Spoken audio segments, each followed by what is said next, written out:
But when it comes to a case like this, and we will go briefly through the surgical story, and we can see that we've been getting these patients with a huge amount of work done, very stressful treatment. We go quickly through the timeline. We see a couple of provisionals. The patient came in, she was 17, and she had the first and the second surgery done, implants placed. She lost the lateral, so now she has a second set of adhesive bridge with 3 units.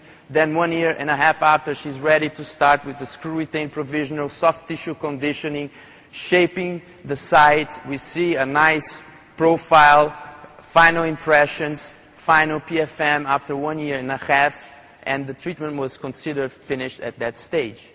She comes back after 2 years and she's unhappy because saliva is coming in between the teeth, so she asked to remove the bridge.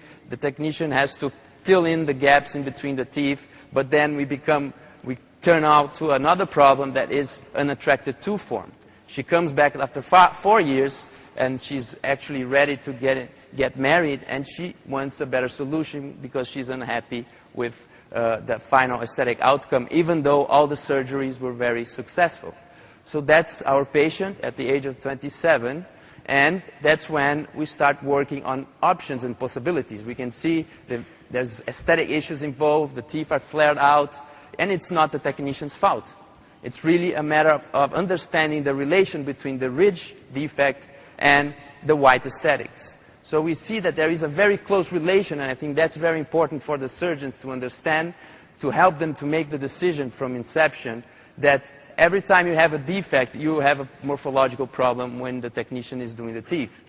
And I think it's also important to understand that most of the times when we reconstruct these cases with surgery, we ended up even on a nice, not ideal, but quite good situation, but the problem is always the last final 10%. And unfortunately, these are the 10% that matter the most for me to be able to shape nice teeth in a situation like this. So we have basic problems like problems that happen very often with anterior implant bridges, like tooth proportion incorrect, then inverted smile line because the teeth are too long cervically, long contacts, square teeth, like Maurice mentioned, and then probably the most unattractive problem, the wrong axis that happens because we are trying to hide the lack of papilla, wrong zenith position. And this is actually something that happens very often. We see a lot on anterior implant bridges. So what is the solution? So for this patient, we are trying to explain to her what can we do. And the first thing I always do is digitally to try to understand the problem when it comes to morphology. And we can see intraorally the midline is a little shifted.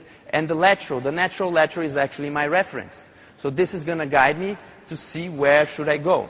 And I'm doing this on the screen, on the computer, to be able to show this to my patient. And I'm placing them exactly at the same distance as the midline, and we can then easily see the problem with the other lateral, the implant lateral. We need to move this to a more ideal position. But when we do that, we open space for pink. If we cannot fill this space with natural pink, we have to start thinking about artificial pink. I do the same on the centrals, and now clearly we can see the size of the defect, where the papillas should be, the incisor edge position, and the actual reality of our case, even before deciding if we will do artificial pink or if we're going to try more surgeries. On her case, we did a quick mock-up over her old bridge just to show her. She really liked this idea, and we decided to go for artificial pink. At this stage, we removed the old bridge, and we did a completely new bridge with a new tooth morphology, opening the spaces for the artificial pink. Developing our technique, our hybrid technique, we do pink ceramics, and then we overlay with a thin layer of pink composite intraorally just to blend in the interface, combining aesthetics and hygiene. We're going to show later, this is the final outcome. We installed the bridge. We can see that we recreated the aesthetic principles, incisor edge, papilla position. We have to check hygiene. We have to be able to clean it. We have to position these implants and sometimes condition this tissue in a way to facilitate the combination between aesthetics and hygiene. But we can see definitely that we changed the incisal edge position. We were able to place the lateral on a more ideal position. We fixed the axis of these teeth, and now they're actually looking more similar to natural dentition. And as Maurice started the lecture talking about the interface, I think that's the really challenge of nowadays aesthetic dentistry. Really trying to create aesthetics inside this white and pink interface. We can see that she was very happy with the final outcome. We can also analyze the smile, how important, as Dr. Garber mentioned, how important it is the tip of the papillas display when the patient smiles, and how this interferes directly with the tooth shape. Of course, hygiene, we have to clean them, we have to be able to design this, we have to be able to maintain. So these restorations, they have to be screw retained. And after 3 months, she actually got married. Really focus on that interface again, the pink-to-pink interface. Two aspects to it. One, the aesthetic, where do you place it? But two, the interface to maintain long-term hygiene. That's really, really critical. Show it to the patient, evaluate it on a constant basis, and that's why we opt for screw-retained restorations, and we'll go into this now. So we have two main groups of patients that come in. The patients that we can plan from inception, and this is before implant placement, and the patients that already come with the problem. And the problem is the implants are in, they were not planned for pink, artificial pink, and we have to try to find a solution for these cases also. So we're going to start with a case that we planned from inception. We can see the patient, young patient, very attractive smile. The defect is completely inside the aesthetic zone. She already went through surgeries, and we have to take that in consideration. This is the emotional, the human part of our work. We have to analyze the emotional status of our patient and what they went through already and what we're going to offer to them. And her main question is, can you do something to match my good side? Can you actually recreate the aesthetics that I have on the natural side, on the side I have the defect? And predictably, surgically, we know that it's very, very difficult to promise something if her expectations are really high aesthetically. So we are dealing with patients with this kind of expectations, anterior missing teeth, usually more than one, 3D defect within the aesthetic zone. So this is the profile of the patients that we are working. We have the problem, and we're going to go just quickly through it. I always do this kind of digital planning to understand the solution, to guide my wax up, to guide my surgical and radiographic stents. And we can see on this picture that how important it is the tooth silhouette. And the tooth silhouette, the light reflection, everything depends on the frame, and the frame is the pink. And we can then reproduce that on the wax up, fill in the gaps with pink wax, and I think this is an amazing tool for the surgeons to ask their technicians to actually do a wax up with ideal white aesthetics and just fill in the defect completely with pink wax to give to the surgeon a model that shows in 3 dimensions the size of this defect. As surgeons, you really do need this information before you embark on the surgery. Knowing what's anticipated, what's expected of us, it allows us also to choose the facility, decide whether to place adjacent implants, and exactly where to place them, both vertically as well as buccolingually, as you'll see, and then, of course, mesiodistally. So we go through the restorative. We placed 1 implant, 1 cantilever. We do the composite over the ceramics. We bond it intraorally. We test the hygiene, the flossing. Of course, the x-ray, we can see here the cleaning, the flossing going in and around. We have to check this. The patient has to be taught how to do it. We're going to check this after 3 months and after 6 months.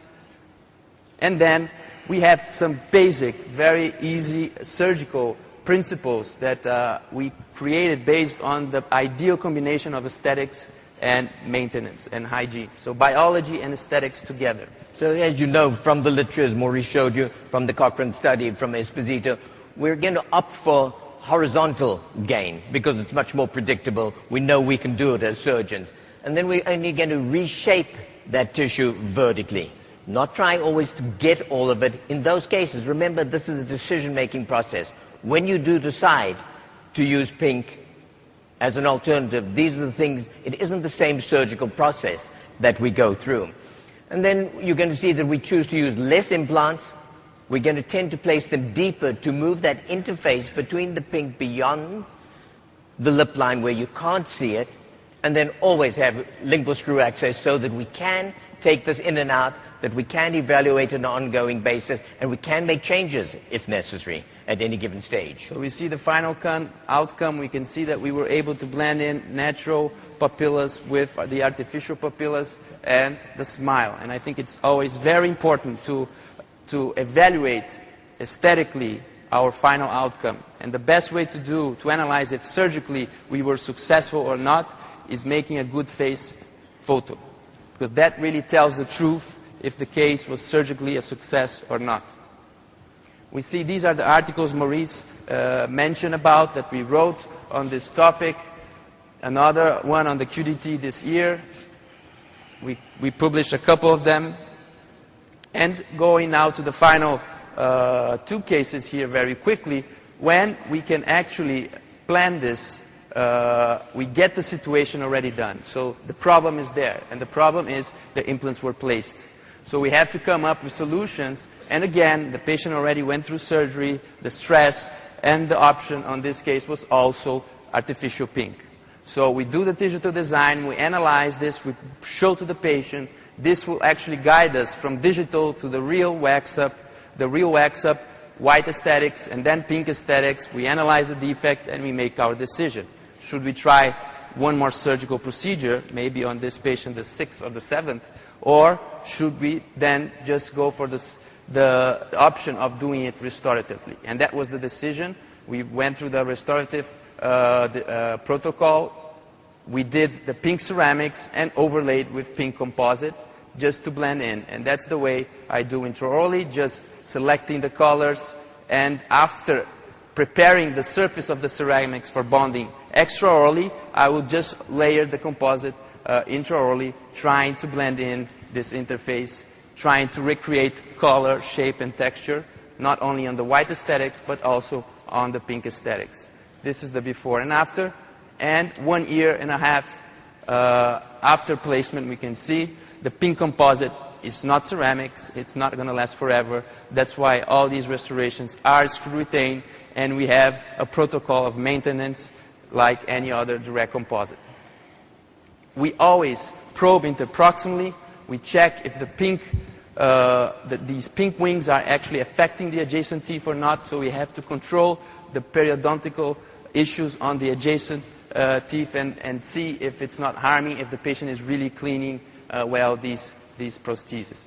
So we see that what really matters is the vertical interfaces that are coming inside the aesthetic zone, and when the patient smiles, that's the area that we need to focus to blend in artificial and natural pink. And the last case, to finish up our lecture, a young kid here had an accident and actually lost his two central lateral teeth. We're not going to go through, but making a long story short, huge surgical history and more than 5 years utilizing a removable appliance.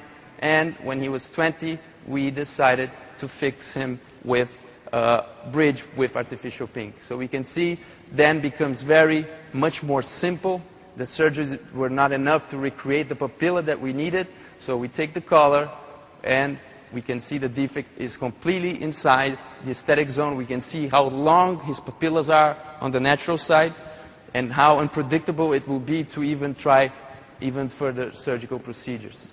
So we go through the process, always digital design, diagnostic wax-up, and this will guide any other necessary surgical procedures, and then a pink provisional that will be our blueprint for the final restoration. This is the final restoration, pink ceramics, and that's the way I do it. I do the pink in ceramics first, and then, as I mentioned, I overlay with pink composite intraorally after treating the ceramics for bonding. So we see the emergence profile is made on ceramics, the contact with the tissue is mainly with ceramics, and then we overlay with pink composite. So we see the bridge now with the pink composite in position, always screw retain to be able to retrieve, to be able to check the soft tissue, to maintain this, to change the composite when necessary, or just polish, or just glaze it. And the final outcome, not only blending in a white aesthetic, but also creating a harmonious pink aesthetics back to our patient. We can see that now he's actually much more comfortable to smile, and back when at the age of 20th, actually more self-confident about even his life. So not only giving a half smile, but being able to give a full smile. So you can see that as we finish up and we're running a minute over time, that these are actually life-changing events for these people. And it allows you to be a part of it, choosing just how to interface, develop these individual aspects. And we, Kenny and Mark, now look forward to interfacing with Team Boston.